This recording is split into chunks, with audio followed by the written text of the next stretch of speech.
And good day to all. It's your boy Burner with the second video of the expert mode series on the PC, the guide. I don't even know what I'm saying anymore. And today we are going to discuss the later parts of. I was actually going to.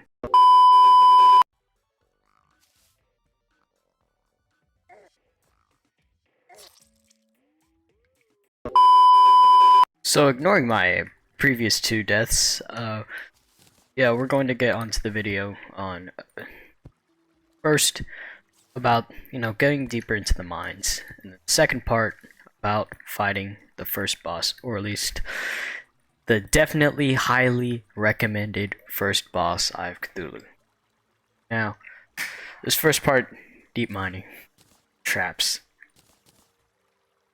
You just saw that. I don't need to explain further, but couple tips. By now you should have already mined decent amount. Like as you see here, I already have 2 tungsten pieces of armor and 1 piece of gold, and all my gold tools and everything.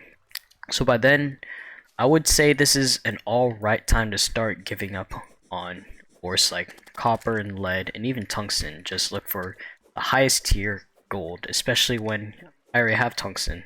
I need gold. And especially if you have the merchant already, if you could see here, I already have the merchant moved into 2 houses. I'm able to sell all the previously acquired ores. Now, another tip I'd recommend, if you do find any minecarts, please take the time to explore not only the minecart track, everywhere underneath, because you can find a lot of good places. Like, example, this minecart track here leads to a mushroom biome. Here's the end, unfortunately. Now, obviously, don't go on the minecart track if there's one of 2 things. If there's either a lava pit, which I don't need to explain too much if you know the rules of thermodynamics, and number 2, a desert, an underground desert. Not like a bunch of sand, I do mean the biome. Now, I say this because the underground desert in itself is relentless. It's ruthless in both pre-hard mode and hard mode. And it's relentless even on classic mode, but it's going to be worse on expert mode. Now, one way to tell if it's an underground desert versus just a regular old patch of sand that for some reason is background walls. There will usually be background walls of sand indicating that it's an underground desert. Now, the background walls do look like this, do look like the granite biome. How it does, except obviously it's sandy. But otherwise, just look out for those. Now, another thing I'd recommend is once you reach a sufficient amount of health, like 180, and you find a life crystal, please, at least my personal recommendation, and potentially a bunch of others, do not use that life crystal, because at 200 health, natural events such as the Goblin Army and the Eye of Cthulhu naturally spawning itself will happen. Now, if you're prepared, then, like, say you have a decent amount of armor, like maybe full tungsten or better, full gold, then absolutely fine. You can use that life crystal. But if you still want to prepare, I would definitely say keep those life crystals in your inventory. Break it, keep it with you, but don't use it, because, well, 180 health, despite what you just saw, unfortunate death, is enough to survive, well, most mobs in the underground. So I definitely recommend you don't use them until you're ready. And you can save those life crystals too. Once you actually are prepared, you can use them when you're about to fight the boss, the Eye of Cthulhu. Maybe you have a suspicious looking eye here, or maybe you just want to wait naturally once you do have enough resources and you can afford waiting. Now, another thing I want to discuss is underground cabins. Now, no, what I'm about to build is not what you would call an underground cabin. An underground cabin is a natural generating structure, like you might see right here. Now, it does look ruined because you can probably see from the map some missing pieces of wall. Now, those are great places to find loot and find furniture items and even a place to actually create NPC housing. Now, NPCs can move in underground just as long as the housing requirements are met. Now, I personally prefer to build my own NPC housing somewhere near the glowing mushroom biome, because moving on to the glowing mushroom biome, those are great places to build your house because they have different spawn rates. I'm pretty sure, if I do recall from my 14 hours worth of Wikipedia searching, and they also have different types of mobs, a little less relentless as well. So I would recommend building it near glowing mushroom biome, although I wouldn't really say to build it in the glowing mushroom biome, because you can buy pylons from different NPCs, and if you have a glowing mushroom biome as one of the biomes for your NPC housing, you will get the glowing mushroom biome pylon. Now that doesn't seem too bad, but when you move on to hard mode and you want the truffle to move in, then you might want that truffle to have a glowing mushroom pylon to teleport to. But if you already have NPCs at a glowing mushroom biome and they have a pylon there, then can't get another pylon to teleport to. That sounded a little long. I don't know why I'm talking. If I have a forest pylon, like if I were to place a forest pylon here near the NPCs, and they do have to be near NPCs, and I have another pylon underground, I can teleport to that pylon from that other pylon forest without having to travel down a lot just to get underground. It's an easy access to the underground just by having NPCs. And another great advantage to building building stuff like this, like different NPC housing, is because NPCs have happiness, and depending on the biome, well, depend on if they're happy or not, and each NPC prefers a different biome, makes them happy, you know. So if you want a discount on something, like say the Goblin Tinker, which you're probably going to spend a lot of money on, and you might want to have him happy in order to spend as little as possible. And one of the biomes he prefers is the underground. I'm actually dying a lot. So I guess that's everything about the underground part. But I do have to say, number one, yes, I did collect all these furnitures, like the door and the table, from an underground cabin. Yes, I did. It just makes things much easier without having to craft. Number two, sheesh. Yeah, I forgot what I was gonna say. Alright, Q part 2. Alright, I don't know what this goofy clown was telling you to do, but we are not done.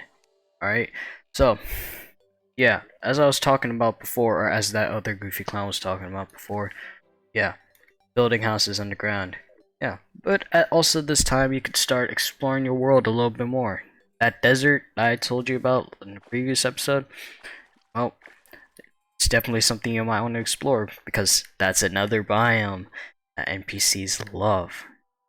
So, I'd recommend you build a house there. Or maybe you want to explore the jungle too. And you can teleport to those locations without having to travel to them every single time. Now, if there does come a time where you decide you want to grind in the underground desert, no, you will not instantly get teleported underground. but you will be teleported at the desert, where you can go underground. Just like in the jungle, you can go underground in the jungle, which makes things much easier, especially later in the game where the jungle is a necessity instead of just a commodity. So by now, you should already have basically everything you could possibly need to prepare for the boss fight. You should have at least a decent amount of armor. If you really want to go overboard, I'd recommend gold, but you can go you could go for tungsten or maybe as low as lead, I'd recommend. Although, if you want to do no damage, I can't help you with that. You should also have at least a couple of potions that you might have collected, as these will help out in the boss fight immensely. And you should have a couple accessories. Some I recommend are... okay, maybe not the climbing claws. I'd recommend something for defense, like a shackle. The Hermes boots, definitely, they will definitely help out in the second phase, in expert mode at least, because Eye of Cthulhu dashes really quickly. You could have, I'd recommend basically anything you could find. Essentially, that would definitely help out in movement and maybe a small amount in defense. So basically, stuff that relates to combat, so all this stuff. These are just stuff I've collected. The aglet. You might want to keep that as well if you want to upgrade your Hermes boots to something lightning boots. It's part of the crafting tree for Terraspark boots. Another thing about your arena, I'd say, since this is your first arena, it should be big, because you're probably going to end up expanding it later on anyway, so I'd recommend keeping it away from town NPCs, although this isn't really that far, but recommend having it big so you have a lot of room to move around, because movement is key, especially something like expert mode. Also, I'd recommend having a heart statue, which you can find underground. I'm gonna put in a picture of where I found it, but you don't have any wires at the moment, since most likely, you're probably watching this video anyway, you haven't defeated Skeletron, big boss at the dungeon. The dungeon right over here. But anyway, art statue, because if you have the mechanic, you can place down wires to activate it. A garden gnome, which is found rarely by these big trees that you see on the map right here. A heart lantern, which you can make with the life crystals, which I've collected, and chains.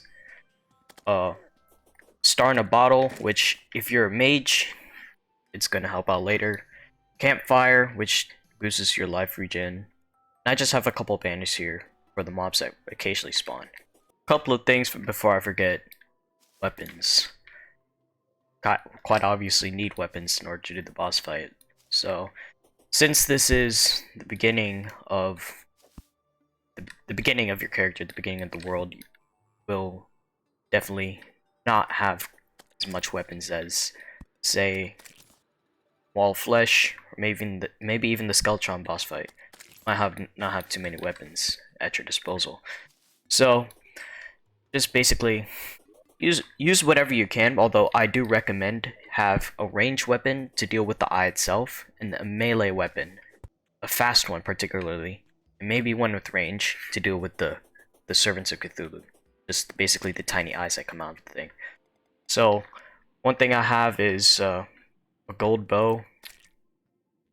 I have a gold bow and a couple of arrows, which I'm gonna create to flaming arrows. And I also have a flaming mace, which will act as my melee weapon against the servants. I also have a boomerang. So I think last series I had the enchanted sword. I haven't found a shrine yet. So I also have a wand of sparking. I have 200 mana, which, by the way, mana stars are crafted by I believe five fallen stars. Just use a mana crystal. Same way you'd use life crystal. I think by now would be a great time to use life crystals, and you also have a chance of the eye spawning naturally, which that's what happened. Fortunately for me, That does mean I don't have a lot of time on the boss fight, or at least I've reduced time rather than starting the boss fight as soon as night starts. It's unfortunately at least a minute after. But it's not that bad because I can always retry the boss fight again. Another small tip, food like this burger, you'll find them occasionally from mobs. Like it's like I think I got the burger from Eater of Souls, and they provide improvements to all stats. So that's just a little heads up. But anyway, the boss fight, confident, about to start really soon. So I'm gonna cut out parts where I end up dying, but I'll show you the boss fight where I do actually succeed. Maybe, I don't know. So anyway, boss fight.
I actually can't believe I did that first try. And I wasn't even looking at my health bar. I don't know how far it fell. Bruh. But that was actually pretty tense, in my opinion. So I actually expected to fail that pretty easily. Now, of course, that took maybe 3 minutes of the boss fight, so I'm not gonna try to do another one again. That was intensely nerve-wracking, and as you probably quite saw in the edit, I actually forgot to take the buff potions, before the boss fight, so that was kind of a foolish move of me. But I remembered midway, and I think that's what helped me a decent amount, other than the Hermes boots. But yeah, I guess that's the boss fight. Hope you enjoyed the guide. Maybe I haven't said that much, but of course I'm gonna put in the edit about, well, extra snippets, some of advice. So yeah, I guess that's it for me. Good day and goodbye.